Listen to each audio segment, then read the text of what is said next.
नमस्कार। वसई तालुक्यात काल 3 अन्नधान्याची दुकानं सील करण्यात आली। कारण काय, तर एका सामाजिक कार्यकर्त्यांनी कंप्लेंट केलेली की इथे अन्नधान्याचा भ्रष्टाचार होतो।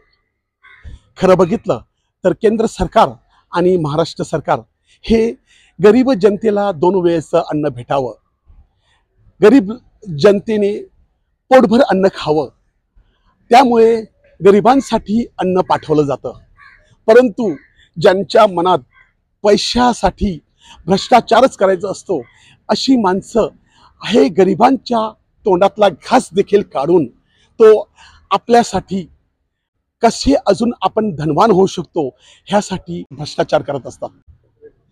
खरं बघितलं तर वसई तालुक्यात असं बोललं जाते, कोण एखादा व्यक्ती हा सर्व ठिकाणी सर्व दुकानांना मॅनेज करत असतो आणि सर्व दुकानाचा माल हा दुसऱ्या ठिकाणी सप्लाय करायचा प्रयत्न देखील करत असतो, असं देखील बोललं जाते। ह्या सर्व गोष्टीसाठी आम्ही आज वसई तहसीलदार कार्यालयात आलेलो आहोत। ह्या सर्व प्रकरणाबद्दल बोलण्यासाठी मी वसई अभियानाचे श्री मिलिंद खानोलकर साहेब हे आता आपल्यासोबत आहेत।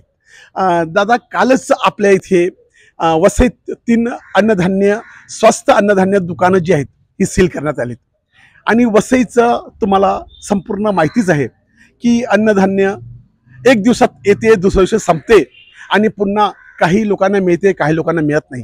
तुम्ही ह्या सर्व प्रकरणाबद्दल काय सांगाल? अन्नधान्य वाटपातील भ्रष्टाचार हा सर्वश्रुत आहे। याची कल्पना तहसीलदार कार्यालयाला सुद्धा आहे। काही ठराविक लोक महिला बचत गट तयार करतात आणि त्यातून दुकानं मिळवतात आणि सगळा धंदा स्वतःच करत असतात। काही अल्पशी रक्कम त्या महिला बचत गटातील महिलांना देतात। विशेष म्हणजे खरं तर एक अधिकारी हा असला पाहिजे की ज्यांनी दुकानात जेव्हा वाटप आहे, आता काही पूर्वीसारखं महिना वाटप होत नाही, 1 दिवस किंवा 2 दिवसात वाटप संपतं, असा अनुभव असेल तर त्यावेळेस तहसीलमधनं पुरवठा खात्यातून तिथे माणूस जाणं आणि तो प्रामाणिक असणं आणि त्यांनी हे लक्षात घेतलंय पाहिजे की हे जनतेचं अन्न आहे, याच्यामध्ये कुठेही भ्रष्टाचार होता कामा नये। लोकांना सरकारने दिलेलं अन्न त्यांना मिळालं पाहिजे। आणि मी आता आपले आमदार आहेत ताई, त्यांना पण मी सांगू इच्छितो की त्यांनी एक स्वतःच्या अध्यक्षतेखाली एक प्रामाणिक जनतेतील नागरिकांची एक समिती नेमली पाहिजे। पूर्वी रितसर कमिट्या होत्या तहसीलमध्ये, म्हणजे विजेच्या वर काम करणारी एक कमिटी, नंतर परिवहनवर काम करणारी कमिटी, नंतर अन्नधान्यावर काम करणारी कमिटी, अशा अनेक कमिट्या योजनांवरच्या कमिट्या होत्या। म्हणजे राजीव गांधी निराधार योजनेमध्ये जनतेतून प्रतिनिधित्व असणारी एक कमिटी होती, म्हणजे लोकांना अडचण आली की लोक तिकडे जायचे। ती कमिटी आता आहे की नाही माहित नाही, इथे लिहिलेली तर दिसत नाही, ती लिहिलेली असायची। तशी कमिटी बनली पाहिजे, त्या लोकांचे मोबाईल नंबर लिहिले पाहिजेत, तर त्यांचंही थोडंसं नियंत्रण आणि जनतेला त्यांच्याकडे अप्रोच होणं आणि आपली तक्रार दाखल करणं सोपं होईल। अन्यथा आज 3 दुकानं सील झाली आहेत, सर्वत्र ते चाललंय। म्हणजे मुंबईला तक्रार केल्यानंतर वसईला जाग येते, असं होता कामा नये। वसईच्या प्रशासकीय यंत्रणेने, तहसील यंत्रणेने स्वतःहून ह्याच्यात लक्ष घातलं पाहिजे आणि एक नोडल ऑफिसर यासाठीच ठेवला पाहिजे की लोकांना त्यांनी जाऊन जागृत केलं पाहिजे की काय मिळतं तुम्हाला, काय नाही मिळत, याची खातरजमा करून त्याच्याप्रमाणे त्याच्यामध्ये त्या जनतेला अन्नधान्याचा न्याय मिळेल हे बघितलं पाहिजे। तर आपण आता ऐकलं, साहेबांचं म्हणणं आहे की गरिबांचं अन्न चोरणारे देखील मंडळी आहे, परंतु ह्यावरती नियंत्रण ठेवण्यासाठी शासनाने आपली एक कमिटी बनवायला पाहिजे। ह्यामध्ये आपल्या आमदार महोदयाने देखील स्वतः लक्ष दिलं पाहिजे आणि ती कमिटी जर असेल तर त्या ठिकाणी कमिटीला अप्रोच होणे आणि कमिटीचं देखील त्या ठिकाणी लक्ष राहील आणि कोणीतरी लक्ष ठेवते ह्या भीतीने कमीत कमी जे दुकान, कोणतेही दुकान किंवा इतर कोणी मनुष्य भ्रष्टाचार करायचा विचार देखील करत असेल तरी त्यांच्या मनात एक भीती असेल। अशाच प्रकार झालेला आहे की नाही आणि ह्याची सत्यता काय आहे हे बघण्यासाठी आम्ही आज वसई तहसीलदार कार्यालयातील अन्नधान्य पुरवठा अधिकारी ह्यांच्याशी बोलण्यासाठी आलेलो आहोत। आता वसई अन्नधान्य पुरवठा अधिकारी सोनार साहेब काय सांगतात ते आपण ऐकूया। नमस्कार। काल वसईतील 3 अन्नधान्य पुरवठा दुकानं वसई तहसीलदार कार्यालयातील अन्नधान्य पुरवठा अधिकारी आणि त्यांच्या टीमने सील केलेले आहेत। ह्याचं मुख्य कारण काय आणि ही का सील केलेले आहेत ह्याबद्दल बोलण्यासाठी वसई तहसीलदार कार्यालयातील अन्नधान्य पुरवठा निरीक्षक अधिकाऱ्यांशी बोलण्यासाठी आलेलो आहोत। सर नमस्कार। नमस्कार।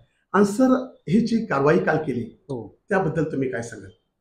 काल आम्हाला ज्यावेळेस ह्याची इन्फॉर्मेशन मिळाली, जे एक सामाजिक कार्यकर्ता आहे आशा पाटील व आशा पाटील यांनी नियंत्रण शिधा वाटप जे ही दक्षता कमिटी आहे मुंबई यांनी तक्रार केली होती की असं काहीतरी धान्याची गाडी निघालेली आहे आणि त्याची तक्रार केली होती। तर जी मुंबईची टीम व आशा पाटील यांनी त्या गाडी त्या ठिकाणी थांबवून ठेवली होती व असं ह्या धान्याचा काळा बाजार होतोय म्हणून त्यांनी आम्हाला तक्रार केली। मग त्याबद्दल आम्ही त्या दुकानावर तिथं संध्याकाळी जाऊन 3 दुकानं आहे, आम्ही त्या 3 दुकानावर संध्याकाळी जे दुकानदार होते त्यांच्याशी संपर्क करता आला नाही म्हणून ते 3 ज्या दुकानामध्ये धान्य खाली झालं होतं ते दुकानं आम्ही रात्री सील केले आहेत। सील केलेली दुकानाची तुम्ही नावं सांगू शकाल सर? जगदंबा महिला बचत गट, श्रमिक महिला बचत गट, आदिशक्ती महिला बचत गट हे 3 दुकानं आम्ही काल सील केलेले आहेत। ह्या दुकानाबद्दल पूर्वी देखील तुम्हाला कधी काही कंप्लेंट आलेले का लोकांकडून? नाही, कंप्लेंट आलेली नाही। आता ह्यापुढे ह्यांच्यावरती काय कारवाई केली जाईल? आता याच्या पुढे गुन्हा नोंदचं कारवाई सुरू आहे। गुन्हा नोंद होऊन बाकी पुढील कारवाई करण्यात येईल। आता सर्व जनतेमध्ये असा संभ्रम आहे की ही दुकानं आता सील केलेली आहेत, त्यानंतर आता ह्या महिन्याचं अन्नधान्य आम्हाला कसं मिळेल त्याबद्दल लोकांनी तिकडे थोडंसं येणं जाणं चालू केलेलं आहे। त्यांना तुम्ही काय आवाहन कराल? ज्या दुकानामध्ये जे कार्डधारक आहे ते कार्डधारक कुठेही अन्नापासून वंचित राहणार नाही याची आम्ही दक्षता घेऊ आणि तात्काळ जे कार्डधारक असेल त्याची पुढील कारवाई आम्ही वरिष्ठांच्या आदेशानुसार पुढील कारवाई करू। तर आपण ऐकलं, वसईतील 3 दुकानं जरी सील केली असली त्याच्यावरती आता सरकारी जे काही अधिकारी आहेत हे तिकडे पंचनामा करून पुढील कारवाई म्हणजे पोलीस स्टेशनला कंप्लेंट करणं आणि जर का त्यांनी ह्या ठिकाणी असं काही काळाबाजार केला असेल तर त्यांच्यावरती कारवाई केली जाईल।